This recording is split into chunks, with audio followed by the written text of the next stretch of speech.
estava aqui compartilhando com vocês desde o começo deste propósito de jejum, algo que Deus pôs no meu coração acerca do fato de que nos últimos dias o amor de muitos vai esfriar, né?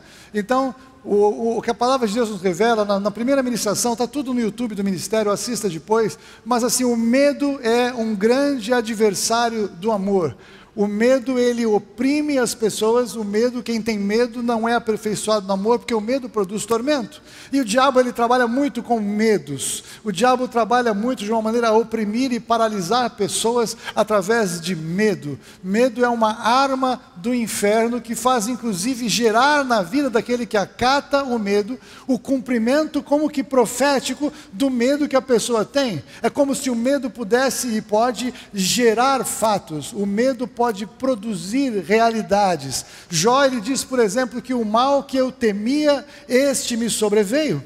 Ou seja, é como se o Jó tivesse gerado a consequência do medo dele, porque ele, de uma certa forma, ele depositou a sua fé naquela ameaça, naquela sensação de medo, né? Então, se a Bíblia diz que a fé vem pelo ouvir, o ouvir vem pela palavra de Deus, eu digo para você que o medo vem pelo ouvir e ouvir a palavra de Satanás. É a mesma coisa, é a mesma situação, é a mesma circunstância. Então, quando nós falamos sobre o medo, nós lançamos fora todo o medo. E domingo passado, então, ministramos sobre o amor de Deus, o amor de Deus revelado em Jesus Cristo, o amor ágape, e o amor ágape que tem que transbordar em nós, através de nós, se Deus está efetivamente em nós. Porque a palavra de Deus nos diz que nós amamos porque Ele nos amou primeiro. Nós não temos como amar segundo o amor de Deus, se nós não estivermos cheios do amor de Deus, se nós não estivermos recebendo do amor de Deus, se nós não tivermos sido introduzidos ao amor de Deus. E a única maneira de ser introduzidos efetivamente à realidade do amor de Deus é através de Jesus Cristo. Deus ama o mundo como um todo. Ao longo da vida, ao longo dos milênios, o Senhor abençoa justos e abençoa injustos. A chuva cai sobre os justos e sobre injustos, o sol brilha sobre justos e sobre injustos, e Deus, Ele está então revelando o seu amor sobre a humanidade através de coisas que acontecem. Tem muita gente que detesta Deus, que não crê em Deus e que recebe uma bênção de Deus na sua vida, recebe muitas vezes um milagre na sua vida, e sabe o que a pessoa fala quando isso acontece? Puxa, que sorte que eu tive. Puxa, eu fui muito esperto, consegui escapar daquela situação. Olha, o universo conspira a meu favor. E então, em vez desta pessoa falar, uau, isso aqui só pode ter sido Deus na minha vida, eu preciso buscar esse Deus, eu preciso entender o que Deus está querendo falar comigo. Porque Deus dá a oportunidade dessa pessoa perceber que algo acontece, e ela precisa então buscar a Deus e falar, quem é o Senhor? Porque o Senhor vai se revelar para quem faz. Mas para quem bate a porta na cara de Deus e pega a bênção, e pega o milagre, e agradece uma entidade, e agradece uma filosofia, e agradece a sorte, e agradece ao universo que conspira, rejeitando a Deus, perde a oportunidade de perceber o amor de Deus, mesmo sobre alguém que não quer saber dele. Mas quando nós percebemos o amor de Deus, e falamos, Senhor, quem é o Senhor?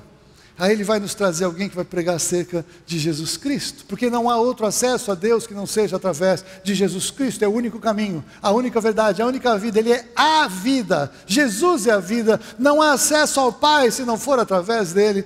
E aí então nós vamos experimentar o amor de Deus em nós, o amor de Deus na nossa vida, e nós vamos ter revelação quando o Senhor nos guarda, quando o Senhor cuida, quando o Senhor nos corrige, quando o Senhor nos prova, quando o Senhor nos limpa para que nós possamos dar mais fruto. A nossa compreensão da vida começa a ser transformada pela palavra. A palavra do Senhor em nós, a lei do Senhor em nós, a revelação dos pensamentos do Senhor para nós, pela palavra, pela quantidade de conteúdo bíblico que nós recebemos, a nossa vida vai sendo transformada, porque nós não temos uma religião que a gente vem aqui e põe uma lista de regras, agora que você é crente, faz isso, não faça aquilo, faça isso, não faça aquilo. Não é essa a maneira maneira de ser, a lei do Senhor, a palavra do Senhor no nosso coração, vai nos fazer agir de acordo com as regras de Deus, com o sistema de Deus, cada vez mais, mas de uma maneira natural, porque a lei do Senhor, a palavra do Senhor começa a fazer parte de quem nós somos. A palavra do Senhor transforma a nossa mente, transforma nossos padrões de pensamentos, transforma a nossa forma de ver o mundo, transforma a nossa compreensão da realidade, nos leva a entender o que acontece por trás daquilo que é chamado de mundo real, que é como se fosse uma matrix mesmo por figura, porque o Senhor ele age no mundo do Espírito, que é muito mais alto, mais profundo, amplo, eterno, e quando nós começamos a ter mais revelação disso, nós conseguimos olhar para o mundo que as pessoas chamam de mundo real, e enxergar com outros olhos, e enxergar de uma maneira muito mais clara, muito mais precisa, pela revelação da palavra, pelo Espírito Santo de Deus em nós. Você está entendendo isso? É por isso que é fundamental você estudar a palavra, é por isso que é fundamental você ler a palavra, por isso que é necessário você meditar na palavra, você decorar textos da palavra. Você precisa decorar os textos da palavra para que aquela palavra esteja no seu coração, para que diante de uma situação que aconteça na sua vida subitamente, em vez de você falar uma bobagem, você vai falar: Senhor, me ajuda. Você vai falar: Deus está comigo, eu sei em quem eu tenho crido, eu confio no Senhor, o Senhor está comigo, o Senhor é a minha rocha, o Senhor é a minha proteção, o Senhor é meu livramento, o Senhor é minha segurança, o Senhor é minha provisão, e você vai estar cheio de princípios da palavra em você, e aí você vai imediatamente manifestar o que a palavra está fazendo no seu coração. Você entende isso? O Espírito Santo tem onde buscar recurso, e esta é uma das facetas do amor de Deus na sua vida, é provisão de recursos espirituais para você e para mim. Por isso que é importante reunir, por isso que é importante cultuar a Deus. Sabe por que você tem que vir aqui todo domingo cultuar a Deus? Porque isso é o mínimo que você pode fazer para Ele com o tempo dele, porque você precisa reconhecer quem Deus é. Então, gente, isso aqui não é reunião da igreja, que tem que vir para bater o ponto, faço parte da igreja, tem que ir lá domingo. Esse é um momento que nós preparamos um ambiente, uma oração envolve, a adoração envolve, para que você venha e encontre um ambiente de culto, e você possa então entrar na adoração, possa prestar o culto a Deus, porque só Deus é digno de culto. Agora é interessante, a Bíblia fala que o ídolo, ele tem um poder sobre a vida das pessoas, e as pessoas se transformam à imagem do seu ídolo. Veja a moda, veja quantos garotos cortam o cabelo igual jogadores de futebol bem-sucedidos, ou de cantores, ou de artistas, ou sei lá o que, os objetos da sua adoração, pessoas da sua adoração, e as pessoas são transformadas à imagem do seu ídolo. Sabe de onde isso começa? O diabo ele não é original, o diabo não tem como fazer nada novo, ele manipula o que ele conhece da parte de Deus. A palavra de Deus diz que nós somos então transformados de glória em glória à sua imagem. A palavra de Deus nos diz que seremos semelhantes a Ele, pois haveremos de vê-lo tal como Ele é. Querido, quando você adora o Senhor, quando você presta o seu culto a Ele, acontece algo no seu coração, no seu caráter, e você e eu vamos sendo transformados à imagem dEle, nós vamos sendo mais cheios da presença dEle. Então o culto só é devido a Deus, porque se nós queremos ser a imagem de alguém, nós temos que ser a imagem do nosso Pai, nós temos que revelar a imagem dEle, então nós temos que manifestar quem Ele é, temos que manifestar os atributos dEle em nós, temos que manifestar a palavra dEle em nós, temos que ser cada dia mais transformados de glória em glória à sua imagem, e esse é o propósito de Deus, esse é o amor que Deus tem por nós, os seus filhos. Ele nos chama para sermos santos, porque Ele é santo. O padrão de Deus é alto, mas Ele nos convida então para um lugar alto, para crescer com Ele em nome de Jesus. Esse é o amor de Deus em nós. Jesus, eu já saí da pregação de hoje, mas você precisava ouvir isso, eu precisava falar isso, isso é verdade, louvado seja o nome do Senhor. Mas, pensando então, neste contexto nosso de hoje, pensando no próximo culto de domingo, eu quero compartilhar com você então acerca do fato de que nos últimos dias o amor esfria, então porque precisamos vencer o medo, precisamos entender o amor, e nós precisamos voltar à prática das primeiras obras. Até engasguei. Abra comigo a sua Bíblia no livro de Apocalipse, capítulo 2, versículos 4 e 5. E eu quero compartilhar com vocês sobre este texto.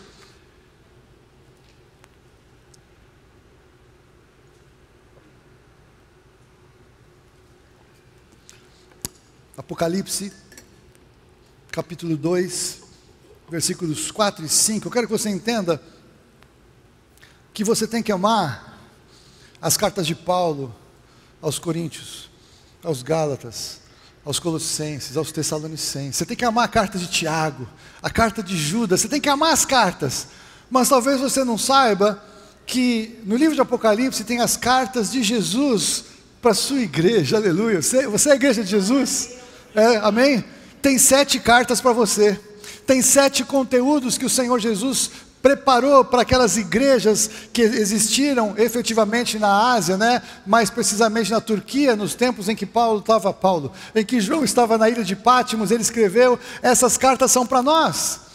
E aí eu quero que você entenda que o Senhor traz algo para você e para mim, começando do versículo 3, volta um pouquinho só para a gente acompanhar. Então o Senhor Jesus está elogiando a igreja. Você tem perseverança, você já suportou provas por causa do meu nome, e você não se deixou esmorecer. Mas tenho, porém, contra ti, que abandonaste o teu primeiro amor.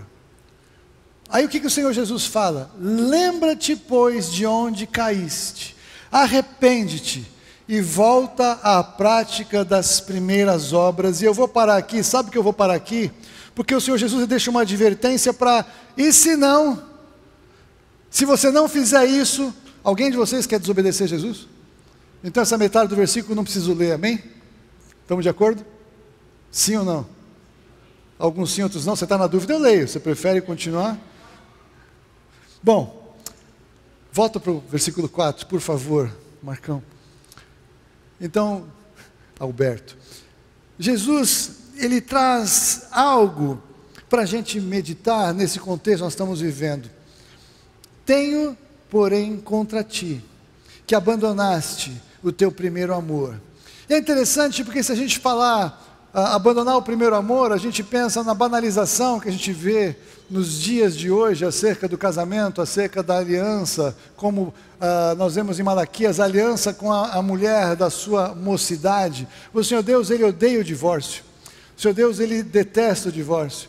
Apesar dele detestar e odiar o divórcio, Ele ainda ama o divorciado. O divorciado tem que lidar com uma série de consequências desagradáveis e desastrosas que o divórcio traz. Existem situações que o divórcio traz que nunca serão solucionadas por Deus.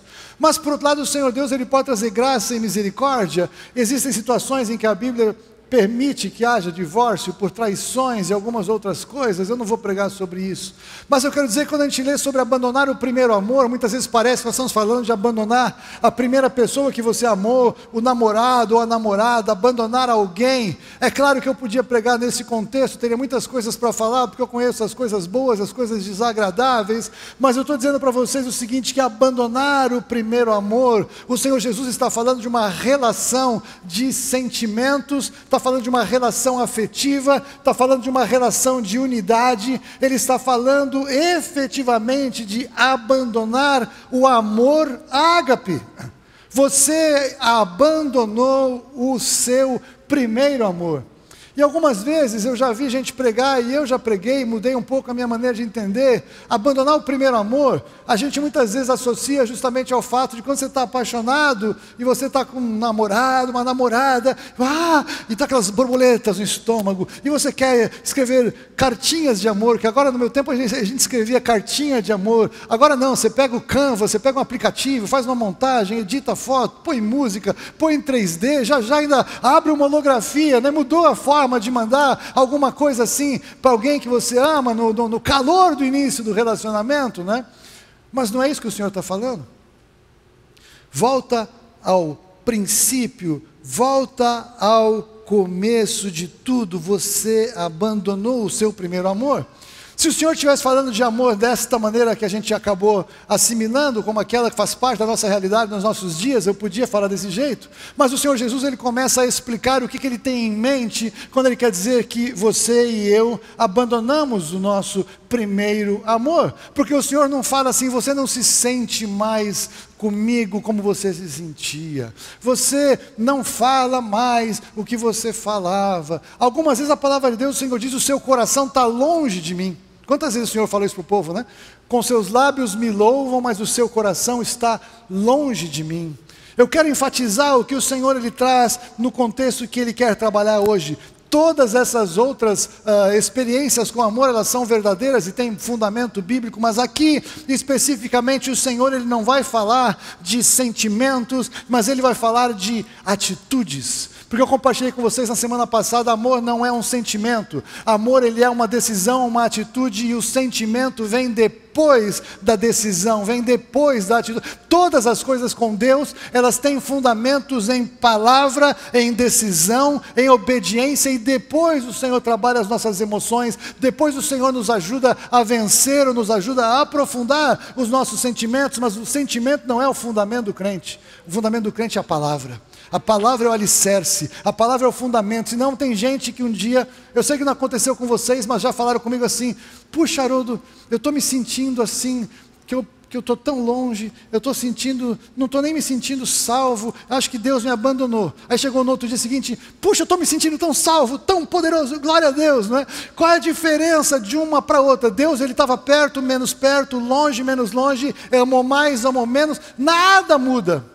O que muda é que às vezes as nossas emoções afetam os nossos sentimentos espirituais, nossa maneira de viver a vida com Deus, e nós não podemos viver de acordo com as nossas emoções, nós temos que subjugar as nossas emoções pela palavra. Enganoso é o coração, o nosso coração ele ainda está sendo transformado, e ele é transformado pela palavra. Então não confunda as suas emoções para você lastrear a sua fé está baseada na palavra de Deus, e Ele vai nos dar emoções tremendas, vamos nos alegrar, vamos chorar, vamos rir, vamos viver realidades tremendas, mas todas elas baseadas na palavra. É pela palavra que podemos vencer situações difíceis, situações de confronto, situações de lutas, situações de aflições que podemos ter nesse mundo. Então não é pelas nossas emoções, mas é por uma declaração de fé na palavra do Senhor que nós vamos vencer, vamos reorganizar as nossas emoções, vamos encontrar consolo no Senhor, claro que sim, vamos encontrar alegria no Senhor, claro que sim, mas o fundamento vem pela sua palavra e pela intervenção do Espírito Santo em nós, avivando a palavra, amém?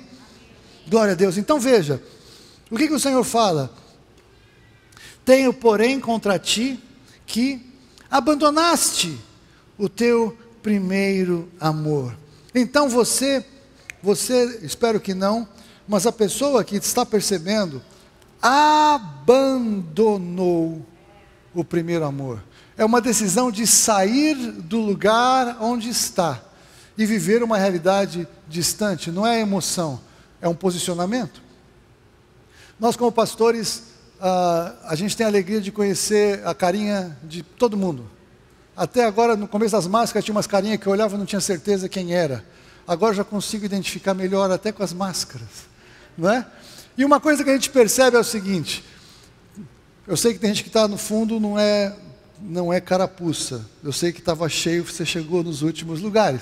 Mas é que tem gente que senta, às vezes sempre na primeira cadeira, ou na segunda, e no louvor está sempre lá, e aleluia, e glória a Deus.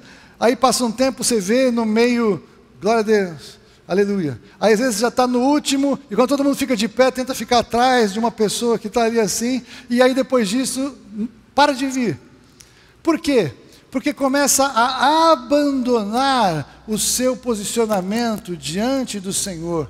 E aí o amor vai esfriando. Então eu não sei se a pessoa vai esfriando porque vai saindo, ou vai saindo que vai esfriando. Qual é o efeito Tostines ruim? O fato é que uma coisa está diretamente associada à outra. E aí abandona o fervor na oração, abandona a oração particular, abandona a adoração ao Senhor, troca de turma, troca de ambiente, e quando vê, está longe. Agora o está longe não começa lá longe, o está longe começa de deixar de estar perto. Você consegue entender isso? O deixar de estar perto no começo é um pouquinho só longe de onde estava na sua posição. É claro que não é o lugar físico no salão. É uma maneira que a gente pode perceber, mas é um lugar espiritual, é a proximidade ou não. É a importância que a revelação da palavra do Senhor tem para a sua vida ou não. É a importância da obediência ou não, de estar perto do Senhor ou não. É esta a realidade espiritual que começa a ser transformada, que o Senhor está falando. E aí então o que o Senhor fala de novo? Ele não vai falar de emoções, mas ele vai falar de uma decisão. Lembra Lembra aonde tudo começou. Lembra aonde você permitiu que algo viesse. Lembra onde começou um pequeno desvio, uma pequena brecha. Muitas vezes começa por alguma pessoa. O que é um absurdo. As pessoas que saem da igreja, porque até o pastor magoou, que saem da igreja não, que abandonam o evangelho, provavelmente nunca entraram na igreja de Jesus, através de Jesus, porque quem entra através de Jesus não sai por homens, só sai se fosse possível sair por Jesus, o que não é o caso. Agora, quem entra por causa de uma pessoa, se apaixonou por um amigo, por uma amiga, gostou do pastor, gostou da igreja, e aí o dia que não for aquilo, isso não tem sustentação. Os pastores vão errar. Fulvio e eu já várias vezes pedimos perdão de púlpito porque nós vamos errar, é uma promessa, e nós vamos errar. Não é que a gente quer errar de propósito, mas nós sabemos quem nós somos, nós continuamos de carne e osso, nós não somos melhor do que ninguém, nós somos apenas pastores dessa igreja, nós temos somente um dom, um chamado diferente, e nós vamos algum dia errar com você, não vamos fazer o que nós deveríamos ter feito, não vamos ser bem compreendidos no que fizemos, ou não vamos atender a sua expectativa, e se o seu foco for a gente, você vai ser uma presa fácil para o diabo levar você embora.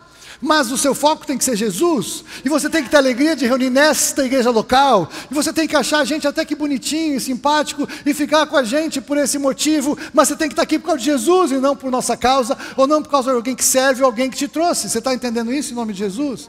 Mas quando a gente permite que a decepção entre, o passo é abandonar. E aí o que o Senhor fala? Lembra, o que aconteceu? Por que você abriu um espaço para que o amor começasse a esfriar? O que aconteceu na sua vida? Qual foi a origem? Por que o Senhor fala para lembrar? Porque se você decidir buscar aonde está isso em você, o Espírito Santo vai revelar. Porque tem coisas que o Espírito Santo fala quando a gente quer ouvir. Quando a gente não quer ouvir, ele não fala. Tem pessoas que não querem saber. É assim, eu vou embora e acabou. Então tem ex-evangélicos. Ex-evangélico pode ser, ex-filho de Deus nunca. Evangélico é uma religião. Relacionamento com Jesus é fazer parte da família, é ter nascido de novo. Isso não tem volta. Quem nasceu de novo não tem volta, porque o pai busca o filho, o pai corrige o filho, o pai traz de volta. Lembra onde caiu? Arrepende-te. Como assim, Haroldo? Não fui eu, foi o João, foi a Maria.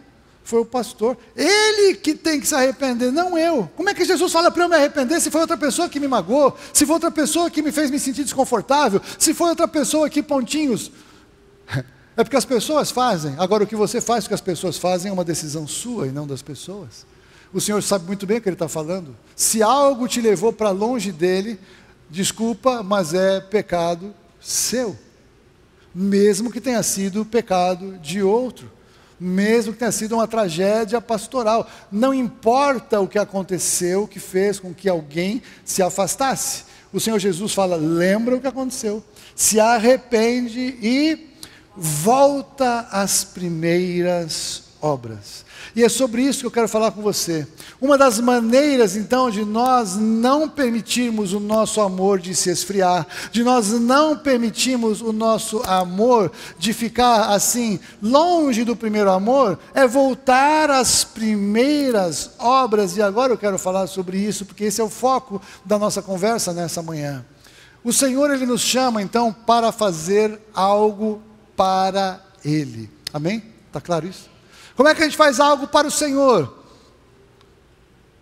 Nós amamos o Senhor quando nós fazemos aquilo que Ele quer, quando nós obedecemos a Sua palavra, quando nós fazemos a Sua vontade. Esta é a maneira de demonstrarmos para Deus que nós o amamos. Jesus, Ele foi claro, Ele fala, aquele que tem os meus mandamentos e os guarda, esse é o que me ama. E a gente vive um tempo, a FUVA ministrou muito sobre isso naquela transição da graça barata. Então, agora que você é salvo, vive de qualquer jeito. Obedecer a Bíblia é religiosidade. Você não precisa se preocupar com isso, está tudo perdoado, está tudo pago. Viva a sua vida. E agora a gente encontra o Evangelho que é, receba Jesus, para Ele agora fazer você vencer no mundo. Você receber e conquistar todas as coisas que as pessoas do mundo têm, você vai ter igual.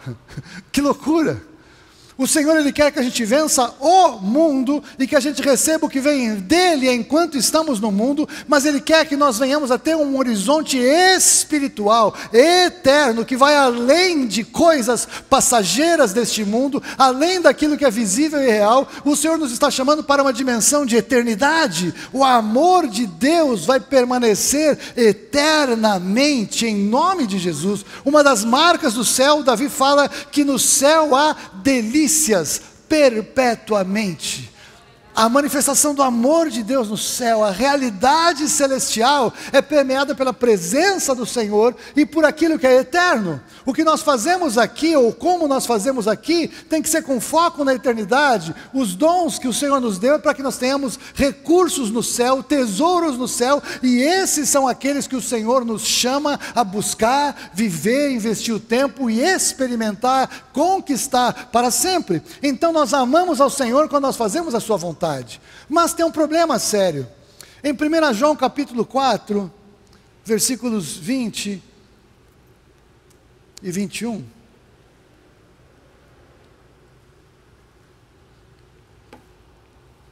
Então nós vamos ver. Se alguém disser, amo a Deus, e odiar a seu irmão é... Você pode falar isso assim com mais força e intensidade? É o quê? Mentiroso. Pastor, eu gosto muito da igreja, é muito legal estar aqui, mas olha, o irmão Joãozinho, não dá, cara. Deus é insuportável eu ficar perto, eu procuro, ele senta lá, eu sento do outro lado, o Joãozinho é muito difícil, não dá. Mas eu amo a Deus. Essa palavra diz o quê? Mentiroso. Você ama todo mundo que está aqui? Você pode não conhecer todo mundo ainda, mas você pode ver a obra de Deus na vida de alguém que está aqui. Você pode ver as pessoas orando umas pelas outras, se importando umas pelas outras. Esta é uma manifestação do amor de Deus em nosso meio, né? Então, nós amamos a Deus, e uma maneira de nós demonstrarmos isso é que nós amamos o nosso irmão. Amém? Você pode fazer algo assim profético assim, falar assim, fala para mim assim, eu te amo. Eu te amo. Agora fala para o lado, eu te amo. Eu te amo. Eu quero te amar. Eu quero te amar. Eu quero que o amor de Deus se manifeste na sua vida. Eu quero que o meu amor seja real por você. Eu sei que alguns de vocês não se conhecem tanto, mas são família sua. Sabe aquelas pessoas que um dia com 75 anos de idade vai conhecer um parente que nunca viu na vida, ele entra na reunião de família e parece que olha assim, já tem alguma facilidade de acolher a pessoa, sabe assim, aquelas coisas, tragédias que tem na vida, já sai a mama, como assim? É minha família, eu já sei quem é, então não importa quem é, eu amo, é sangue do meu sangue. Então sabe de uma coisa, vocês e eu e nós, eu te amo. Né? Nós somos sangue do mesmo sangue.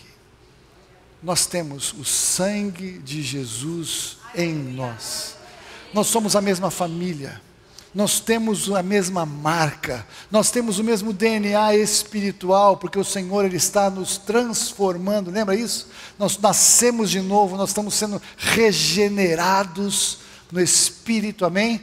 Então, se alguém disser amo a Deus e odiar a seu irmão é mentiroso, mas se alguém disser amo a Deus e amar a seu irmão é verdadeiro. Pois aquele que não ama seu irmão a quem vê, não pode amar a Deus a quem não vê. Sabe por quê? Porque Deus não recebe esta manifestação de amor, porque é contrária à palavra dele. Há uma palavra de Deus muito séria que só tem poder na vida de homens casados.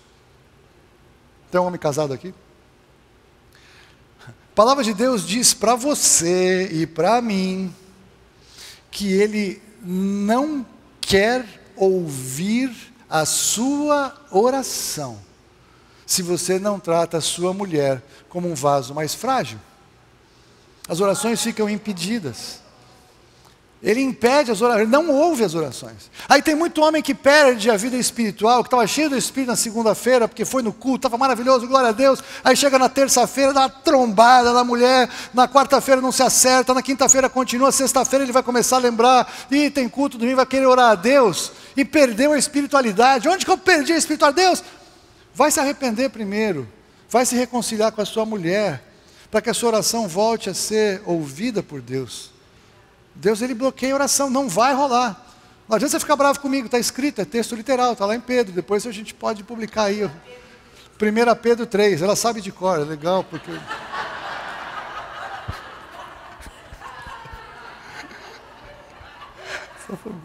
Você está entendendo? É sério. Deus é sério. Deus, ele é graça. Deus, ele é amor. Mas Deus, ele é sério. Sabe por quê? Ele leva a palavra dele a sério. Sabe quem leva a palavra dele mais a sério do que nós muitas vezes? O diabo. Porque o diabo sabe exatamente como pegar a gente usando a palavra contra a gente. Ele acredita na palavra. Muito crente às vezes não acredita tanto assim. Então, eu não posso falar para Deus, eu te amo, Senhor. Oh! Ele não vai ouvir, não vai receber esse amor dessa maneira se eu não estou tratando o meu irmão dessa maneira. Então veja, aquele que... se alguém disser, o próximo, por favor. Ora, temos da parte dele este... O que é? Mas não estamos na graça. Jesus não revogou a lei, acabou tudo, como mandamento. Queridos, os mandamentos da graça, eles continuam sendo os mesmos da lei e os da graça. Os 10 mandamentos não foram revogados, agora não pode matar, não pode mentir, não pode adulterar, não pode roubar. Que lei que foi revogada? A lei foi revogada para fins de salvação. Eu não preciso cumprir a lei para ser salvo, porque a lei traz condenação, ninguém vai ser salvo por cumprir a lei. Eu tenho que ser salvo pela graça, por meio da fé em Jesus Cristo. Mas os princípios da palavra de Deus, eu continuo tendo que obedecer. Os princípios da lei não foram revogados e rasgados, eles agora fazem parte da minha prática de fé. Agora não é que eu não vou mais matar alguém para pecar, eu não posso odiar alguém para pecar, não é que eu não vou adulterar com uma mulher, eu não posso olhar para ela com desejo no meu coração. O Senhor Jesus subiu a régua, e Ele espera que nós venhamos amar a sua palavra e obedecer os seus mandamentos. Aquele que ama a Deus, ame também a seu irmão. Então eu vou manifestar o amor de Deus em mim, através de mim, na vida do meu irmão, e Deus vai ser glorificado por isso, porque eu estou abençoado. O meu irmão que é alvo do meu amor é abençoado. E sabe o que é tremendo? Tudo aquilo que eu semeio, eu colho, aleluia. Por que o Senhor fala que é melhor dar do que receber? Porque é uma bênção eu fazer o que eu posso fazer em dar o que o Senhor me fala para dar. Porque eu sei que o Senhor que é fiel vai me retribuir de uma maneira ainda surpreendente e sobrenatural. Então é melhor dar do que receber, porque enquanto eu dou, eu sei que eu estou recebendo mais, eu sei que eu estou agradando a Deus e recebo de Deus. A vida vai mudar ao meu redor à medida que eu mudo e que eu sou transformado. Voltar às primeiras obras, voltar às primeiras práticas, significa o seguinte: essa palavra obras é uma palavra grega ergon, e essa palavra grega, ela significa alguma coisa como aquilo que alguém se compromete de fazer. Aí sim, um empreendimento, uma tarefa, qualquer produto, qualquer coisa feita pela mão, arte, indústria, qual seja, ato ou ação de algo feito, a ideia de trabalhar é enfatizada em oposição àquilo que é de menor trabalho. Fantástico o significado dessa palavra, né? Então, o Senhor, Ele está falando para a gente voltar à prática das primeiras obras. Essa é a maneira de nós voltarmos ao primeiro amor. Se nós não perdemos o primeiro amor, em nome de Jesus não perdemos, eu quero aplicar esse princípio para não deixar nem o nosso amor se esfriar. Lembra da proposta original? O amor se esfriará de quase todos, mas eu estou falando, na minha vida não, eu não quero. Aqui Jesus está falando daqueles que já deixaram esfriar o amor, tão longe, então Ele está falando, volta para o primeiro amor. Eu estou aplicando esse texto na nossa vida de uma maneira proativa. Nós não vamos deixar o nosso amor esfriar em nome de Jesus. O Senhor Jesus não vai precisar achar a gente na sarjeta da amargura, da dor, do ressentimento, da falta de perdão, da incredulidade, porque nós vamos perseverar e vamos fortalecer uns aos outros em amor, vamos amar uns aos outros, vamos fazer o nosso melhor e vamos fazer o que então? Algo com o qual nós vamos nos comprometer a fazer. Não é falar, eu te amo, hein? O que eu posso fazer na sua vida? O que eu posso fazer por você? O que eu posso fazer diante de Deus a seu favor? É disso que eu estou falando. E estou falando de algo que nos custe algum trabalho. Você está entendendo isso? Ora, quando era para jejuar, estava tudo bem. Eu até perdi uns quilinhos, umas calças voltaram.